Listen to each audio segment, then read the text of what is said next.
میں تیار ہوں.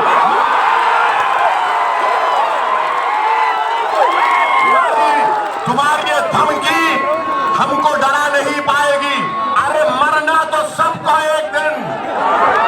کبھی مر جاؤں گا تو تم بھی جاؤ گے, مگر یہ ڈرانے کی سیاست اب کام میں آنے والے نہیں ہے. یہ مجمع بتا رہا ہے منتو بسو شرما کہ ہم ڈرنے والے نہیں ہیں تمہارے ساتھ. یہ مجمع پکار کر کہہ رہا ہے کہ جو بے گھر ہوئے انشاءاللہ بدرالدین اجمل کے امیدوار کامیاب ہو کر ان کے سر پر انشاءاللہ اللہ تعالیٰ چھت بنا کر ان کو گھر دیں گے انشاءاللہ.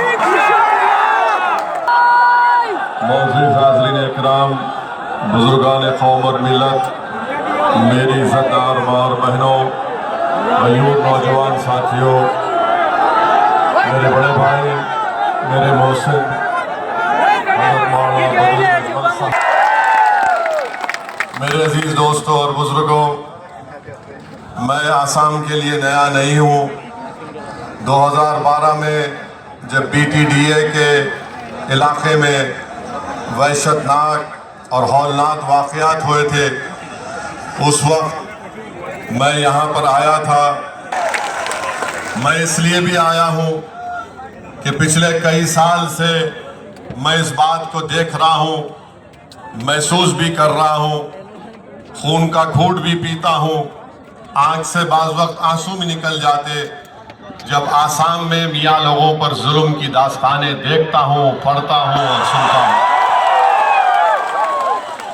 اور تیسری بات یہ ہے کہ میں نے ہمارے بڑے بھائی مولانا بدرالدین اجمل صاحب کا بیان سنا کہ انہوں نے کہا کہ اسد بھائی آپ آؤ, آ کر یہاں پر ہماری مدد کرو آپ.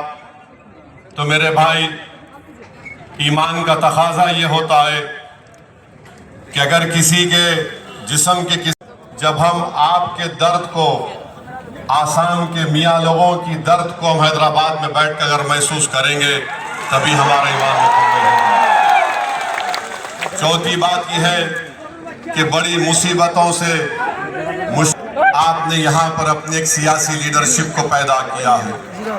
ابھی مولانا بدرالدین اجمل صاحب اپنے مختصر سے خطاب میں فرما رہے تھے کہ حضرت مولانا اسد مدنی صاحب رحمت اللہ علیہ کی عین خواہش کے مطابق ان کے حکم پر جو مجھ سے کہہ رہے تھے کہ اویسی صاحب مت جاؤ, آپ کو جانے کی ضرورت نہیں ہے, فلاں ایسا ہے, بہرحال اپنے قصے کہانیاں سنا رہے تھے.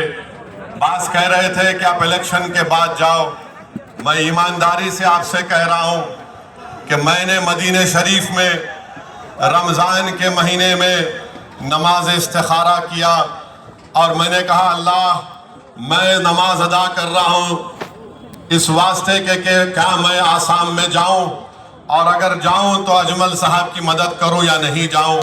الحمدللہ اللہ سبحانہ و تعالیٰ نے مجھے موقع دیا آپ کے درمیان میں آنے کا, اور میری اللہ سے دعا ہے کہ اللہ سبحانہ و تعالیٰ آپ تمام پر اپنی رحمتوں کو, اپنے فضل کو نازل کرے, اور اللہ سبحانہ و تعالیٰ آسام کے مسلمانوں کی مصیبتوں کا خاتمہ کر دے, اور جو لوگ ظلم کر رہے اللہ ان کو اس ظلم سے روک دے, اللہ ان کو ہدایت دے. اگر وہ ظلم کرتے رہیں گے تو پھر اللہ ان کو دیکھ لے گا انشاءاللہ تعالیٰ. اور کانگریس کے لوگوں سے بول رہا ہوں, آپ کتنا بھی کوشش کر لو, اللہ جب تک اسد الدین اویسی کو زندہ رکھے گا, جہاں کہیں بھی مسلم پولیٹیکل لیڈرشپ کو بنانا ہے, مضبوط رکھنا ہے, زندہ رکھنا ہے, میں حاضر تھا اور حاضر رہوں گا انشاءاللہ تعالی. میں کوئی بڑا کام نہیں کر رہا ہوں, میں میرے بھائی بڑے بھائی مولانا اجمل صاحب کو دیکھتا ہوں تو میری زبان سے بے ساختہ دعا کے کلمات نکل جاتے ہیں کہ اللہ ان کو سلامت رکھے, اللہ ان کو صحت دے, اور یہ آپ کی اور صحیح طریقے سے بے لوث طریقے سے خدمت کرتے رہے. ہم تمام خادم ہیں آپ کے, ہم تمام آپ کے غلام ہیں, ہم تمام آپ کے نوکر ہیں. آپ کی وجہ سے ہم یہاں پر کھڑے ہیں.